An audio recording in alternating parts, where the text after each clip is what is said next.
Jaloliddin Ahmadaliyevning ko'p muxlislari menga juda ko'p savol berishyapti. Endi siz Jaloliddin Ahmadaliyev bilan birga ijod qilmaysizmi? She'rlar yozib bermaysizmi endi bundan buyog'iga?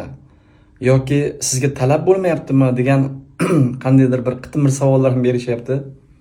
Shuning uchun javob bermoqchiman. Bu videomni kengroq tarqatib yuborsanglar, o'sha Jaloliddin Ahmadaliyevning qayerda shu muxlisi bo'lsa, shular eshitsin, ko'rsin, bilsin, o'zlariga bir javob olsin. Xo'p, savolga keladigan bo'lsak, Jaloliddin Ahmadaliyev bilan birga ijod qilmayman. Sizlar yana bu savolni menga qayta bermasliklaring uchun qo'pol qilib aytganda, yaqinda Cadillac olaman degan orzuda yuribdi ekanlar. Ana shu Cadillac mashinasini olib, orqasiga bir xum tilla solib kelsalar ham men she'r yozmayman. Shuni aytib qo'ymoqchiman azizlar. Joninglar omon bo'lsin, boringlarga shukr.